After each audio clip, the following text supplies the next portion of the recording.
والسابقون الأولون من المهاجرين والأنصار والذين اتبعوهم بإحسان رضي الله عنهم ورضوا عنه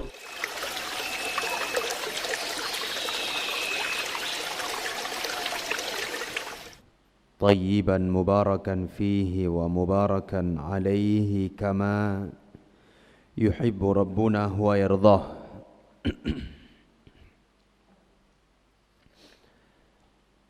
أشهد أن لا إله إلا الله وحده لا شريك له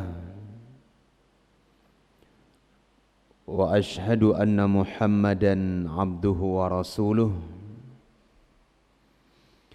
صلى الله عليه وعلى آله وصحبه وسلم تسليما كثيرا. أما بعد، عندهم هو الذي يقصد لأجل هذه الأمور سواء كان ملكا أو نبيا أو وليا أو شجرة أو قبرا أو جنيا،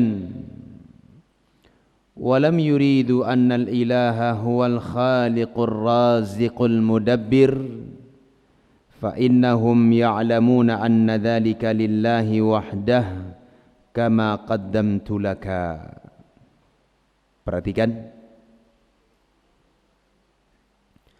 wahada tauhid, dan tauhid ini, tauhid mana maksudnya ini? Tauhid al-uluhiyah. Beliau mengatakan tauhid inilah huwa ma'na qaulika la ilaha illallah, yang merupakan makna ucapanmu la ilaha illallah. Saya ulangi sekali lagi. Beliau rahimahullahu ta'ala ingin menerangkan kepada kita bahwa tauhid al-uluhiyah itu adalah apa yang terkandung di dalam kalimat la ilaha illallah. Nah, sehingga di sini al-muallif mengambil sebuah masail. Antum bisa lihat di masail yang pertama, nanti kita akan ulang lagi di akhir fakrah yang kedua ini. Beliau sebutkan haqiqatut tauhid huwa ma'na la ilaha illallah.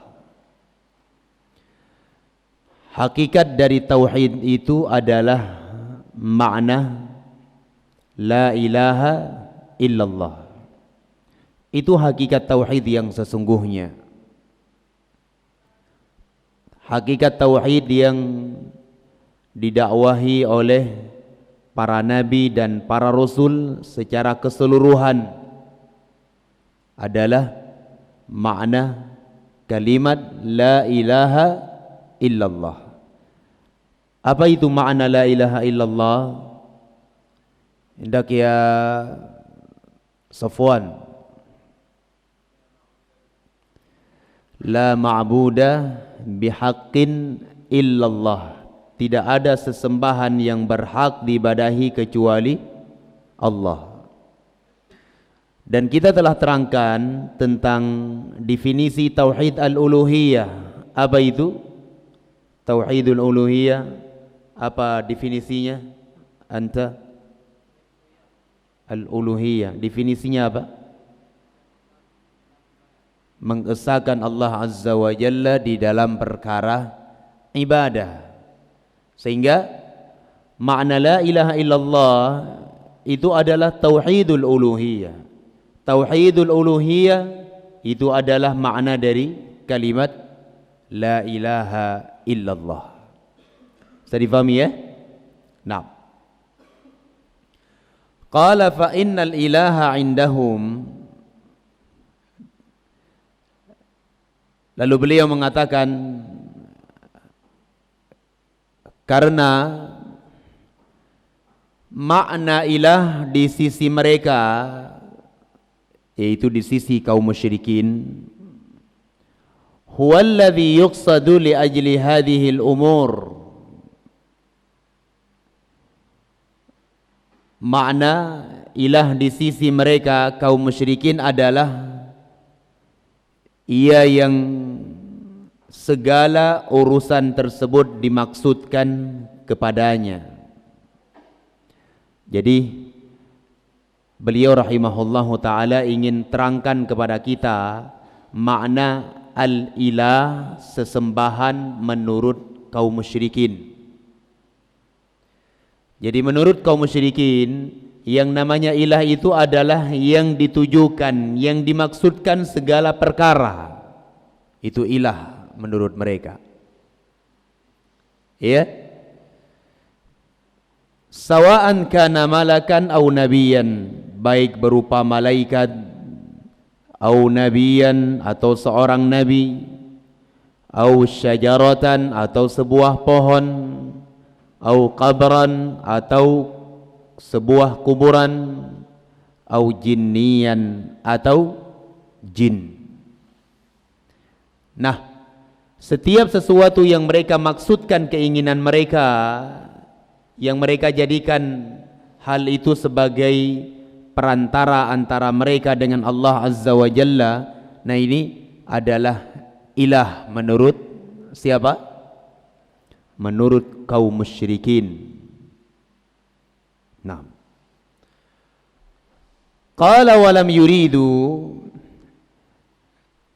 mereka tidak menginginkan annal ilaha, bahwa ilah itu huwal khaliqur raziqul mudabbir, bahwa ilah itu adalah pencipta, pemberi rizki dan pengatur alam semesta.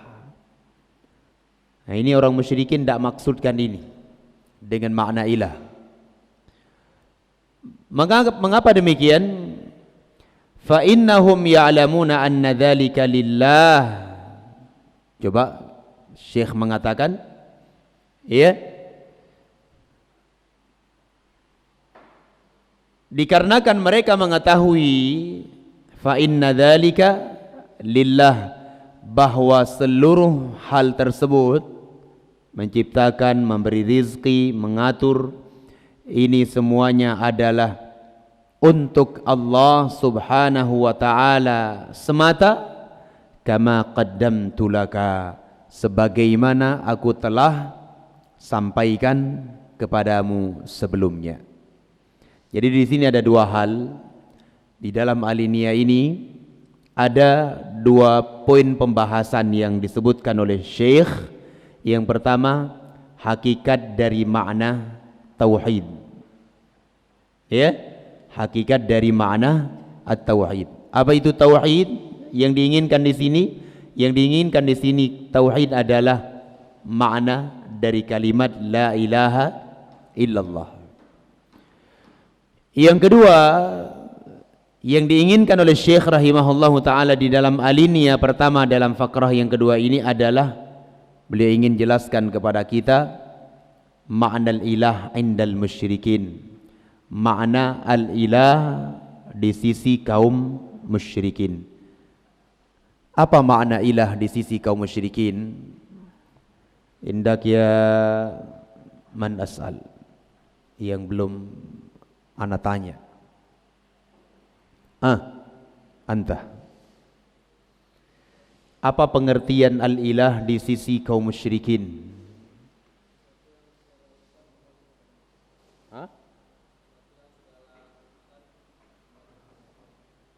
Sesuatu yang segala urusan kembali kepadanya. Labas, masih kurang. Abdurrahman, indak, apa maksud al-ilah menurut kaum musyrikin?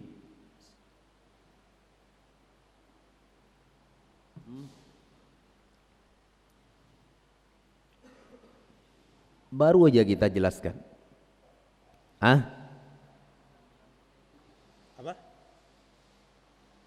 Yang keras suaranya. Pakai mic juga boleh nih.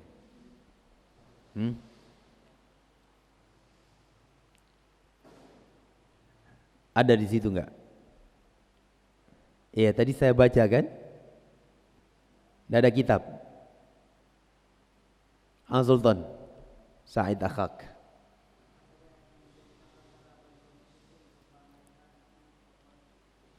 Baik. Sesuatu yang dimaksudkan segala urusan mereka. Itu kebiasaan musyrikin. Kalau ada masalah, mereka datang ke orang-orang saleh yang telah mati. Misal mereka pulang dari berniaga, mendapatkan keuntungan yang banyak, lalu dia bernazar menyembelih seekor unta untuk patung Al-Latta. Dia tujukan niatnya kan? Sesembelihannya itu dimaksudkan, ditujuankan untuk apa? Al-Latta. Atau kepada Al-Uzza, atau kepada Manah. Nah, ini ilah menurut mereka. Faham tidak? Sesuatu yang mereka maksudkan kepadanya, segala urusan yang menimpa mereka ditujukan kepada hal tersebut. Baik itu berupa malaikat, berupa nabi, para wali, pepohonan, bebatuan, maupun jin. Nah, ini menurut musyrikin adalah al-ilah. Dan mereka tidak memaksudkan sedikit pun bahwa ilah-ilah itu yang mereka sembah selain Allah tersebut, sedikit pun tidak ada di dalam benak mereka bahwa ilah-ilah itu yang menciptakan, memberi rizki dan mengatur. Tidak sedikit pun. Ya, karena yang menciptakan dan memberi rizki itu haknya siapa? Haknya Allah Subhanahu wa ta'ala semata. Faham ya? Barakallahu fikum. Qala, kita baca satu alinea lagi. Wa innama ya'nuna bil ilah ma ya'ni al musyrikuna fi zamanina bilafzi as-sayyid. فأتاهم النبي صلى الله عليه وسلم يدعوهم إلى كلمة التوحيد وهي لا إله إلا الله والمراد من هذه الكلمة معناها لا مجرد لفظها. Perhatikan, beliau rahimahullahu ta'ala mengatakan, fa innahum ya'nuna bil ilah, sesungguhnya mereka memaknai kata ilah, ya, ma ya'nil musyrikuna fi zamanina, dengan makna yang diinginkan oleh orang-orang musyrikin pada zaman kita. Zamannya siapa maksudnya? Zamannya Syekh Muhammad Ibnu Abdul Wahab. Bilafzi sayyid, berupa lafaz as-sayyid. Jadi di zaman Syekh rahimahullahu ta'ala itu masyhur dengan kalimat, dengan lafaz as-sayyid. Jadi kalau as-sayyid itu dikembalikan kepadanya beberapa hal yang besar yang menimpa mereka. Jadi kalau minta sama Allah melalui perantara itu, Sayyid. Fa'atahumun Nabi sallallahu alaihi wasallam, sehingga datanglah Rasulullah sallallahu alaihi wasallam, yad'uhum, menyeru mereka, ila kalimat tauhid, kepada kalimat tauhid, la ilaha illallah. Wal muradu min hadhil kalimah, dan yang diinginkan dengan kalimat ini adalah maknanya, konsekuensi dari maknanya, la mujarrada lafziha, bukan cuma sekedar lafadznya saja. Baik, sehingga ikhwani fiddin rahimani wa rahimakumullah, ini pengenalan dari Syekh rahimahullahu ta'ala tentang makna kalimat la ilaha illallah atau makna at-tauhid. Bahwasanya tauhid yang diinginkan adalah apa yang terkandung di dalamnya kalimat la ilaha illallah. Baik, la'allana naktafi bihadza, sampai di sini di hafal, dan besok distorkan sampai yang terakhir kita baca. Dan insyaallah besok kita akan ulang kembali apa yang kita sebutkan tadi dari makna al-ilah. Taib, fa'alaikum bil murajaah. Naktafi bihadza, subhanakallahumma wa bihamdik, asyhadu an la ilaha illa anta, astaghfiruka wa atubu ilaik. Tafadhalu, barakallahu fikum.